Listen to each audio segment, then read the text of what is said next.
Welcome to online classes. In previous class, we discussed about word, syllable, and what are the main aspects in grammar and sentence and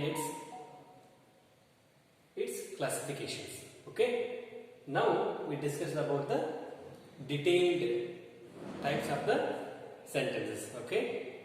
Now ಹಿಂದಿನ ಕ್ಲಾಸಲ್ಲಿ ಏನು ಮಾಡಿದ್ದೀವಿ, grammar ಬಗ್ಗೆ ನೋಡ್ಕೊಂಡಿದ್ವಿ, ಆಮೇಲೆ word syllable ಅದರ ಬಗ್ಗೆ ನೋಡ್ಕೊಂಡಿದ್ವಿ, sentence ಅಂದ್ರೆ ಏನು ನೋಡ್ಕೊಂಡಿದ್ವಿ, ಡೆಫಿನಿಷನ್ ನೋಡ್ಕೊಂಡಿದ್ವಿ. ಸೆಂಟೆನ್ಸ್ ಅಲ್ಲಿ ಎಷ್ಟು ವಿಧಗಳಿರ್ತಾವೆ, ಅವು 4 ವಿಧಗಳು. ಅದರಲ್ಲಿ ಇದು ಮೊದಲನೇದು. Which are the types in sentence?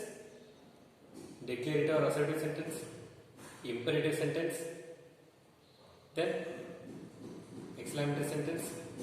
In fourth one ಯಾವುದು? ಇಲ್ಲಿ ನಾವೇನು ಈಗ ನೋಡ್ಕೋತೋಗೋದು. Interrogative sentence, imperative sentence, exclamatory sentence, declarative sentence. Totally 4. ಈಗ ಮೊದಲಿಂದ ನೋಡ್ತಾ ಹೋಗೋದು. What is declarative or assertive sentence?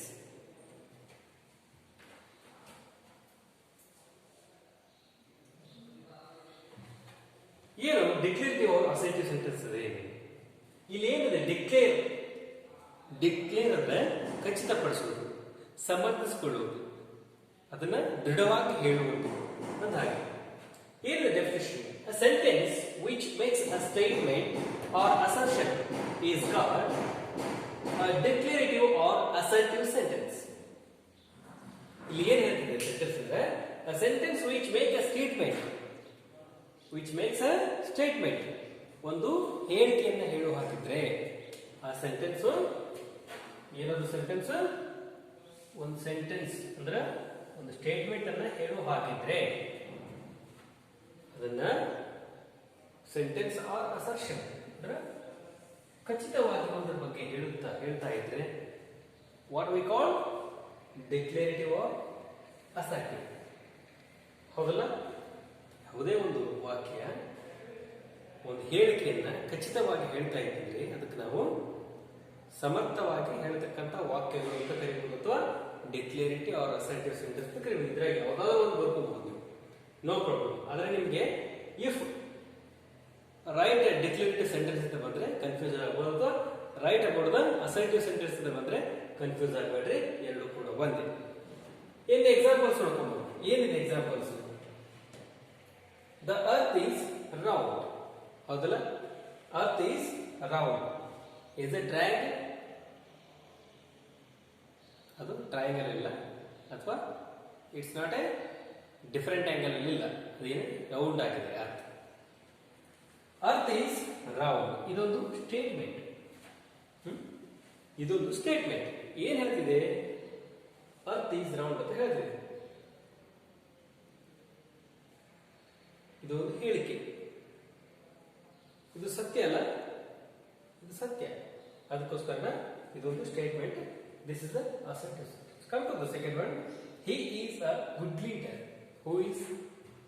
ಇಲ್ಲಿ ಯಾರು ಅಂತ ಕೊಟ್ಟಿಲ್ಲ. He is a good leader. ಅವನು ಗುಡ್ ಲೀಡರ್ ಅಲ್ಲ. ಇದು ಕೂಡ ದೃಢವಾಗಿ ಹೇಳ್ತೈತಿ. ಅದು ಒಂದು assertive sentence. The sun rise in east. Sun ಏನ್ ಮಾಡ್ತಾನೆ? ಈಸ್ಟ್ ಅಲ್ಲಿ ಹುಟ್ಟುತ್ತಾನೆ. ಓಕೆ, ಅದಕ್ಕೋಸ್ಕರ ಇದು ಕೂಡ ಒಂದು assertive sentence. Why? This is truth. ಹೌದಲ್ಲ? ಭೂಮಿ ಹೇಗೆ ಗೋಳಾಕಾರವಾಗಿದೆ ಹಾಗೆ ಇದು ಕೂಡ ಪೂರ್ವದಲ್ಲಿ ಸೂರ್ಯ ಹುಟ್ಟುತ್ತಾನೆ. ಇಲ್ಲಿ ಕೂಡ ಈಸ್ ಅ ಗುಡ್ ಲೀಡರ್. ಅವನು ಗುಡ್ ಲೀಡರ್ ಅಂದ್ರೆ ಗುಡ್ ಲೀಡರ್ ಬಗ್ಗೆ ಹೇಳ್ತಿದ್ದಾರೆ. ಯಾರು? ಈಸ್ ಗುಡ್ ಲೀಡರ್ ಅಂತ ಒಂದು ಸೆಂಟೆನ್ಸ್ ಇದೆ. ಇದು ಕೂಡ honesty is the best policy. Honesty is the best policy. ಪ್ರಾಮಾಣಿಕತೆ ಅನ್ನೋದು ಒಂದೊಳ್ಳೆ ನೀತಿ, ಒಂದೊಳ್ಳೆ ನಿಯಮ ಅಂತ ಹೇಳ್ತಿದ್ದಾರೆ. ಇಲ್ಲಿ ಇದು ಕೂಡ ಏನಾಗಿದೆ? Assertive sentence. ಇದು ಒಂದು ಹೇಳಿಕೆ, ಇದು ಸ್ಟೇಟ್ಮೆಂಟ್. ಇದು ಕೂಡ ಒಂದು ಸ್ಟೇಟ್ಮೆಂಟ್, ಜೊತೆಗೆ ಇದು truth.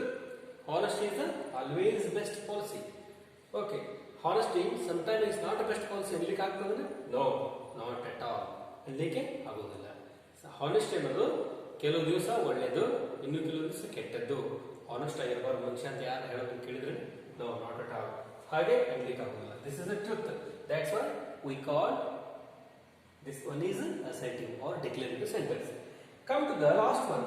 The tiger is not a domestic animal. This also truth. Tiger is not domestic animal. What is the domestic means? ಸಾಕುವಂತಹ ಪ್ರಾಣಿಗಳನ್ನು ಡೊಮೆಸ್ಟಿಕ್ ಅನಿಮಲ್ಸ್ ಅಂತ ಕರಿತೀವಿ. ಸಾಕ್ತೇವೆ ನಾವು ಪ್ರಾಣಿಗಳನ್ನ. ಯಾವ ಸಾಕುವ ಪ್ರಾಣಿಗಳು? ಯಾವುದು? ಎಲಿಫೆಂಟ್. ಹೌದು, ಎಲಿಫೆಂಟ್. ಆಮೇಲೆ ಸಿಂಹ, ಇವೆಲ್ಲ ಸಾಕು ಪ್ರಾಣಿಗಳು ಅಲ್ಲ. These are non domestic animals. The tiger is not a domestic animal ಅಂತ ಹೇಳ್ತಿದ್ದಾರೆ. ಇಲ್ಲಿ ಇದೊಂದು ಸತ್ಯ.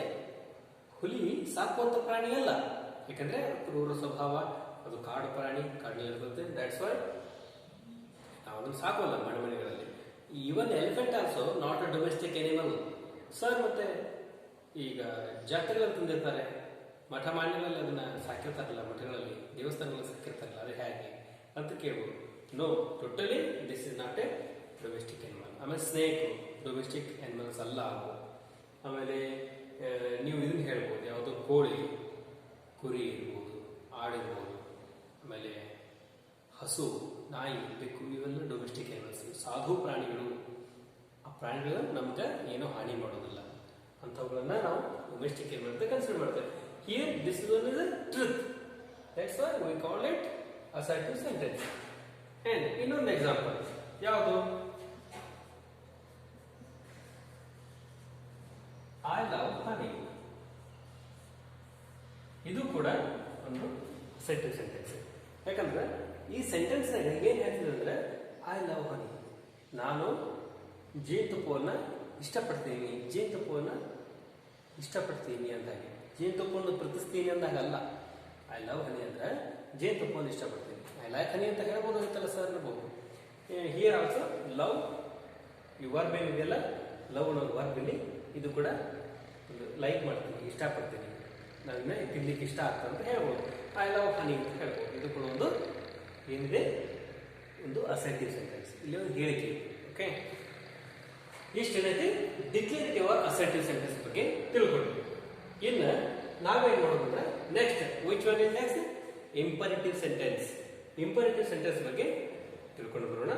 Let's come.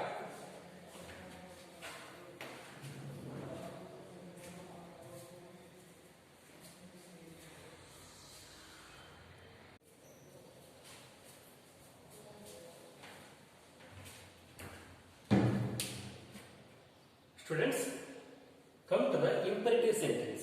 ಏನು imperative sentence ಅಂದ್ರೆ? A sentence which express a command, request, entreaty or wish is called an imperative sentence. ಇಲ್ಲಿ ಏನು ಹೇಳ್ತಿದೆ ಡೆಫಿನಿಷನ್ ಅಲ್ಲಿ? ಇಂಪರೇಟಿವ್ ಅಂದ್ರೆ what is the meaning of imperative?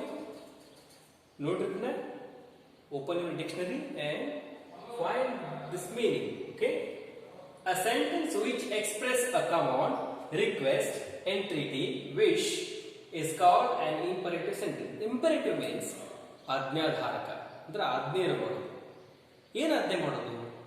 ಆಜ್ಞೆನ ಹೇಗೆ ಆರ್ಡರ್ ಇಂದ ಮಾಡೋದಾ, ಅಥವಾ ಕಮಾಂಡ್ ತರ ಮಾಡೋದಾ, ರಿಕ್ವೆಸ್ಟ್ ತರ ಮಾಡೋದು? ಆಜ್ಞೆಯಲ್ಲಿ ಡಿಫರೆನ್ಸ್ ಇರ್ತದೆ. ಓಕೆ, ಅದನ್ನ ನೋಡೋಣ. ಏನ್ ಎಕ್ಸ್ಪ್ರೆಸ್ ಮಾಡ್ತದ?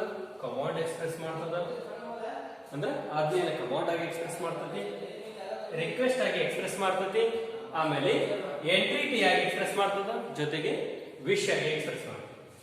ಜೊತೆಗೆ is called an imperative sentence ಅಂತ ಹೇಳ್ಬೋದು. ಕಮಾಂಡ್ ಇರ್ಬೋದು, ರಿಕ್ವೆಸ್ಟ್, ಎಂಟ್ರಿಟಿ, ವಿಶ್.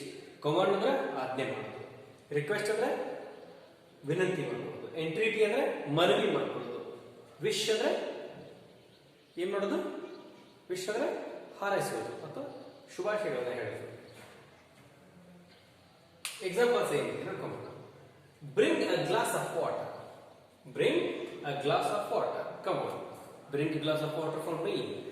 ನನಗೊಂದು ಗ್ಲಾಸ್ ನೀರು ತಗೊಂಡ್ ಬಾ. ಇದು ಆಜ್ಞೆ. ಓಕೆ, ಇಲ್ಲಿ ಗಮನಿಸಿ, this is a command. Bring a glass of water. Bring that pen. Open the door, close the door, come here, go there. ಇದೆಲ್ಲ ಏನು ಹೇಳ್ತೀವಲ್ಲ ಇವೆಲ್ಲ ಕಮಾಂಡ್ ಆಗಿರ್ತವೆ. ಇದು ಕಮಾಂಡ್ ಆಗಿರ್ತದೆ. ಓಕೆ, ಈ ಟೈಪ್ಸ್ ಆಫ್ ಸೆಂಟೆನ್ಸ್ ಹೇಳ್ತಾವಲ್ಲ ಇವೆಲ್ಲ ಇಂಪರೇಟಿವ್ ಸೆಂಟೆನ್ಸ್. ಆಮೇಲೆ please lend me your English book. Please lend me your English book. May I come in this room. May I come in sir ಅಂತ ನೀವು ask ಮಾಡ್ತೀರಿ. May I come in. ಆಮೇಲೆ request ಇರುತ್ತಲ್ಲ, please lend me, please give me glass of water, please give me glass of milk, please give me plate of food, please give me bowl of food. ಬೌಲಲ್ಲಿ ಆಹಾರ ಕೊಡ್ರಿ. Please give me glass of water, ನನ್ನ ಗ್ಲಾಸಲ್ಲಿ ಸ್ವಲ್ಪ ಹಾಲು ಕೊಡಿ. Please give me glass of water, ನನಗೆ ಒಂದು glass ನೀರು ಸಿಗ್ಬೋದಾ, ದಯವಿಟ್ಟು ಒಂದು ಗ್ಲಾಸ್ ನೀರು ಕೊಡ್ತೀರಾ ಅಂತ ಕೇಳ್ತಾರೆ. Please lend me your English book. ನಿನ್ನ ಪುಸ್ತಕವನ್ನು ನನಗೆ ಸ್ವಲ್ಪ ಎರವಲ್ ಹಾಕಿ ಕೊಡ್ತೀಯಾ ಅಧ್ಯಯನ ಮಾಡಲಿಕ್ಕೆ ಅಂತ ಇಲ್ಲಿ ರಿಕ್ವೆಸ್ಟ್. ಇದು ಕೂಡ ಥರ್ಡ್ ಒನ್, ಹೆಲ್ಪ್ ಮೀ ಓ ಗಾಡ್. ಹೆಲ್ಪ್ ಮೀ ಓ ಗಾಡ್ ಅಂದ್ರೆ ಇದು ಕಮಾಂಡ್ ಆಗ್ತದೆ, ಆಜ್ಞೆ ಮಾಡ್ತದೆ. ದೇವರಿಗೆ ಆಜ್ಞೆ ಮಾಡ್ಲಿಕ್ಕೆ ಆಗ್ತದೆ? ನೋ. ನಾವಿಲ್ಲಿ ಹೆಲ್ಪ್ ಮೀ ಓ ಗಾಡ್ ಅಂದ್ರೆ ದೇವರೇ ನನಗೆ ಸಹಾಯ ಮಾಡು. ಇದು ಕೂಡ ಏನಾಗ್ತದೆ? ರಿಕ್ವೆಸ್ಟ್. ಇದು ಕೂಡ ಒಂದು ರಿಕ್ವೆಸ್ಟ್ ಸೆಂಟೆನ್ಸ್ ಆಗ್ತದೆ.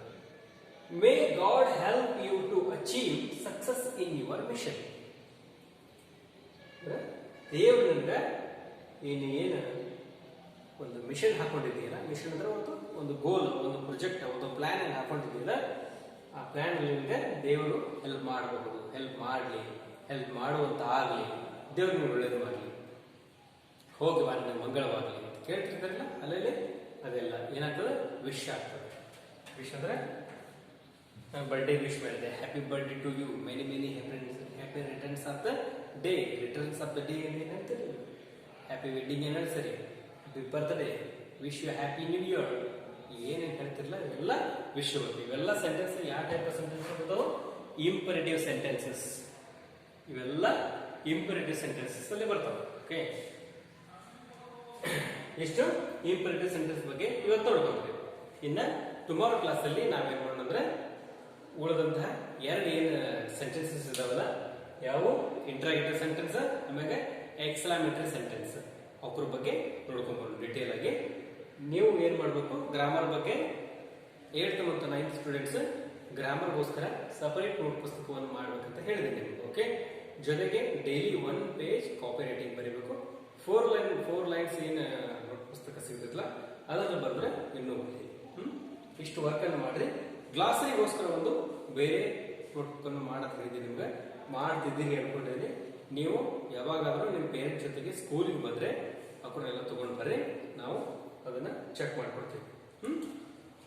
ಇಷ್ಟು ಆಗಿರ್ತದೆ. ನಿಮ್ದು ಹೋಮ್ವರ್ಕ್ ಅನ್ನ ಡೈಲಿ ಕಾಪರೇಟಿಂಗ್ ಬರೀರಿ.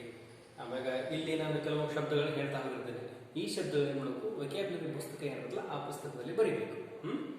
Okay, thanks for watching. Keep watching. Stay home, stay healthy.